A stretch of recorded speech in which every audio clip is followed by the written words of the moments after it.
이 신령한 하늘의 것, 우리가 본 것을 전한다 그랬을 때 이 의미를 깨달았던 것은 13살 때, 14살 때 정도였어요. 그리고 그때는 이걸 말로 표현은 못했어요. 근데 이제 시간이 한참 지났죠, 지금. 그래서 이걸 이미지화를 시켜서는 말씀을 드릴 수 있을 것 같아요, 이제는. 네. 이런 어떤 영생에 대한 걸 얘기 드리는 거예요. 영생. 영생 뭐라 그랬죠? 그리스도와 연합된 마음이라 그랬죠? 인격적 마음. 자, 우리가 하나의 상자, 어떤 방, 조그만 방이라고 한번 생각을 해보세요. 우리가 가지고 있는 사고가 있어요. 사고 체계, 생각, 마음. 이걸 벗어날 수 없는 그냥 내 자아, 셀프, 에고라고도 하잖아요. 이 존재. 이게 작은 방이라고 생각해 보세요. 그 밖에 있는 세상은 우리가 이제 인지를 할 수 없는 거예요. 인지. 추론도 할 수 없는 거예요. 없는 거예요, 그냥 그거는. 내가 생각할 수 있는 모든 최대치가 이 방이라고 생각하셔야 돼요. 근데 거기 문이 하나가 어느 날 발견이 됐어요. 아무것도 없는 줄 알았는데 문이 생긴 거예요. 문이 어떻게 생긴지 몰라요. 근데 그 문이 열리는 거예요. 이제 처음으로 이 방 밖에 있는 세상을 깨닫게 된 거죠. 보게 되는 거예요. 마치 물고기는 물속에서만 살 수 있는데 이 물고기에게는 그 물고기의 차원에서는 물이 세상인데 물 밖의 세상을 인식할 수 없는 물고기에게 세상이 주어지는 것. 개구리가 세상을 보듯이 우리가 인식하지 못하는 차원의 세계를 그 문을 통해서 이제 깨닫게 된다는 거예요. 제가 이미지화를 시킨 거예요. 그때 뭘 느끼게 되었냐면 우주가 있었어요. 이 문이 열리니 그전에는 이 세계가 작다는 개념도 없었어요.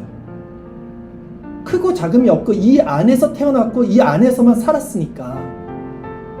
근데 이 문이 열리다 보니 내가 가지고 있는 생각과 마음은 굉장히 작은 거고 이것과 비견할 수 없는 굉장히 광활한 우주라는 것이 있구나를 이 문이 열리면서 깨닫게 되는 거예요. 왜냐하면 이 안에 있는 공기가 있다고 칩시다. 문이 열림으로써 밖에 있는 공기가 이 안으로 유입이 돼요. 동기화가 일어나요. 동기화. 그래서 내가 우주가 되는 거죠. 쉽게 얘기하면. 이 문 하나 열림으로써 통해서. 그러면서 사고와 생각의 확장이 일어나요. 엄청난 확장이. 제가 경험한 걸 이미지화 시키는 겁니다. 근데 이 광활한 우주가 어떤 느낌의 우주였냐면 굉장히 지혜가 넘치고 굉장히 거룩하고 굉장히 사랑이 넘치고 굉장히 온전해요. 상상할 수 없었던 내 이 수준에서 받아들일 수 없었던 차원이 열리게 돼요. 그러면 이제 이 사람이 어떻게 되냐면 그 하나님의 영광을 찬양할 수밖에 없게 돼요. 이게 열려야지 찬양해요, 사실은.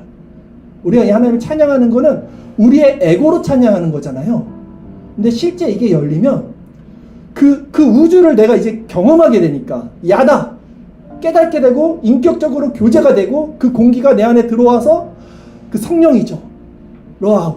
그래서 내가 그렇게 동기화가 되니까 그 광활한 하나님을, 그 따뜻한 사랑의 하나님을, 그 온전한 지식과 지혜에 충만한 하나님을 찬양 경배하게 돼요.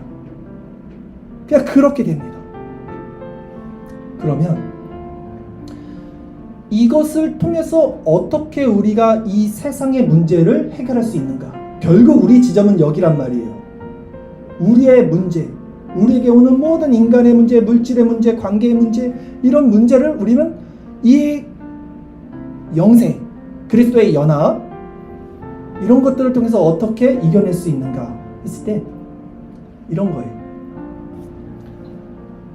문 하나가 열림으로써 사고 체계의 확장이 일어난다 그랬죠. 그러면 우리가 가지지 못했던 마음들이 열려요. 지혜와 지식이 확장되면서 그 전에 절대 생각하지 못했던 차원의 것들이 열립니다. 여러분들 이거는 경험해 보셨을 거예요. 여러분 기도하다 보면 처음에는 어떤 마음으로 기도하냐면 내 필요, 내 에고가 원하는 것을 가지고 기도한단 말이에요. 근데 기도가 깊이 들어가 본 사람들은 알아요. 나중에는 하나님의 뜻이 나에게서 내가 새로운 것들, 내가 경험하지 않거나 내가 생각하지 못했던 것들이 기도가 나오면서 그렇게 마음이 확장되죠. 경험해 보셨죠? 그렇게 되지. 그런 거예요. 비슷한 거예요. 그래서 이 그리스도의 연합, 이 영생이라는 것은 그런 지혜와 따뜻한 사랑. 그러니까 그전엔 저 사람이 싫어서 미웠는데 기도를 하다 보면 사랑스러워지잖아요. 그런 것들, 그런 것들이 온전하게 채워지는 상태다 보니 세상의 문제는 결코 문제가 되잖아요. 자, 작은 방이 우리 에고 시작이라 그랬어요. 에고에 어떤 문제가 있더라도 에고를 넘쳐나지 못합니다. 이 에고에서 그 문제가 넘쳐나면 그 사람은 죽어요. 자살해요. 이제 못 버티니까. 아무리 큰 문제라도 그 에고를 넘어서지 못해요. 근데 문이 열려서 사고의 확장이 일어나면 어떻게 됩니까? 동기화가 일어나면 그 에고를 가득 찬 문제가 굉장히 작은 문제로 보여요. 그렇잖아요. 이게 넓혀지면 굉장히 문제가 아니게 여겨져요. 그리고 그걸 해결할 수 있는 힘과 지혜와 능력도 주어지니까.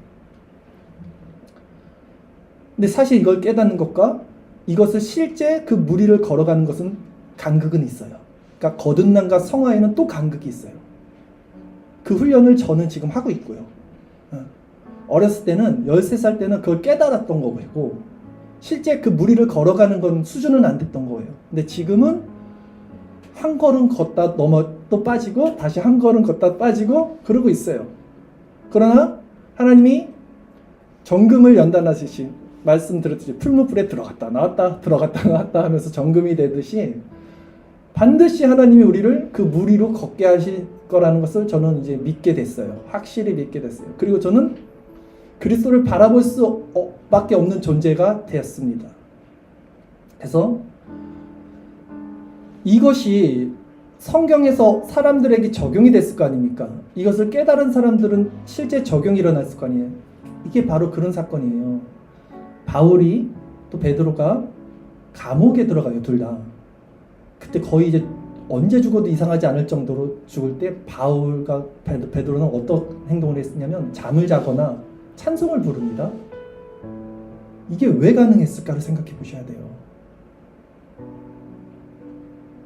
그들은 그 성령 충만으로 말미암아 그 사고책의 확장이 일어난 거예요. 쉽게 얘기하면. 그러다 보니 자신에게 처해진 이 상황, 이 문제가 더 이상 문제가 아니게 된 거예요. 실제 그것을 깨닫게 됩니다. 자, 제가 이걸 다시 한번 읽으면서 한번 정리를 해드릴게요. 이 상태는 매우 안정적이고 평화로우며 사랑과 지혜로 가득 차고 질서가 있고 심령이 거룩한 상태가 돼요. 이 동기화는요. 이 성령의 충만함은요. 이것이 왜 중요합니까? 이 그리스도라는 문이 열리고 우리 사고체계 확장이 일어나며 하나님과 동기화가 되면 우리는 이제 자유한 자가 됩니다. 이게 자유예요. 그래서 예수님도 진리를 알지니 진리가 너희를 자유케 한다 그러죠. 그러니까 이 자유가 감정이 아니에요. 한번 그 눈물을 흘리면서 그 뜨거운 찬양으로 감정의 고물을 일으키면 뭐합니까? 집에 돌아가면 또 여전히 옛사람의 모습이 일어나고 또 세상 가운데 바람이 조금만 불어도 그 문제 가운데 또 넘어지는데 그 문제를 이겨낼 수 있는 그 방법을 알아야 될 거 아닙니까? 그래야 자유한 거 아닙니까? 진짜. 이것이 믿음을 통해서 주님을 바라보는 것이고 바라보는 게 믿음이라고 그랬죠? 무리를 걷게 되는 원리라는 것입니다. 이게 신앙이에요. 이게 신앙생활이에요. 이게 진짜 신앙생활의 맛입니다. 이게 신령한 거예요. 이게 하늘의 것이에요. 이 놀랍고 큰 능력은 우리 삶에 이제 다 적용이 될 수 있어요. 어떤 상황에서도 적용이 돼요. 적용을 시켜야 돼요. 여러분들이. 어떤 상황에서도. 인간관계에서도 적용시켜야 돼요. 저 사람이 미워. 누굴 바라보고 있는 거예요?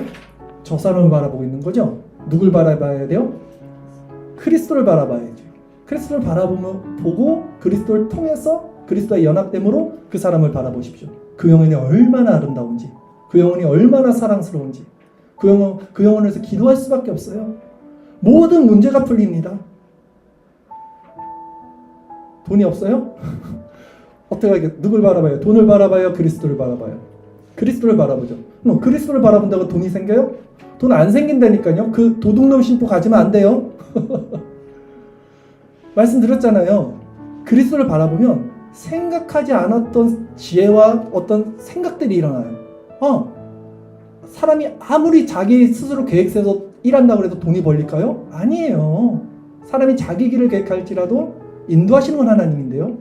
하나님이 주시는 지혜가 생긴다니까요. 그 주시는 마음으로 성실하게 열심히 할 수 있게 되는 용기도 생긴다니까요. 그렇게 바다 위를 내가 걸어가는 거예요. 모든 문제에 적용할 수 있어요. 모든 문제. 쉽진 않아요. 정말 쉽지 않아요. 그래서 제가 지난주 설교가 정말 어려운 설교다. 오늘도 그러나 계속 말씀을 드리는 겁니다. 우리는 이 훈련을 할 수밖에 없어요. 무리를 걸어가야 되는 존재고 하나님은 반드시 우리를 무리를 걷게 하실 것입니다. 이 주체가 하나님이시기 때문에 제가 말씀을 드릴 수 있어요. 넘어져도 돼요. 빠져도 돼요. 주님이 일으키시기 때문입니다. 그러면 누가 이 은혜를 누립니까? 결론적으로 누가 이 은혜를 누립니까? 이게 제일 중요하겠죠? 그리스도를 바라볼 수 있는 자가 이 은혜를 누리는데 누가 그리스도를 바라보아서 이 은혜를 누리느냐예요. 이게 핵심입니다. 누가 이 은혜를 누릴까요? 이 신령한 것, 지금 제가 말씀드린 것. 자연인들이 받아낼 수 없는 어떤 그런 우리가 보는 것을 증언한다. 이 증언이에요. 제가 지금 증언하고 있는 거예요. 누가 이것을 누릴까요? 죽게 된 자가 누려요. 죽게 된 자만 누려요. 불뱀에 물린 자가 노뱀을 바라보는 거예요. 안 물린 자는 바라볼 필요가 없어요. 물에 빠진 자가 그리스도를 바라봐요. 물에 안 빠진 자는 안 봐요. 인간은 자신에게 티끌이라도 자신이 의지할 수 있는 것이 있다면 그걸 바라보지 주님 안 바라봅니다. 이게 인간이에요. 실제 주님 외에는 아무것도 의지할 수 없는 그런 진짜 비천한 땅바닥까지 내려간 상태에서만 주님을 바라볼 수 있고요. 그 자들에게만 이 신령한 은혜가 주어지는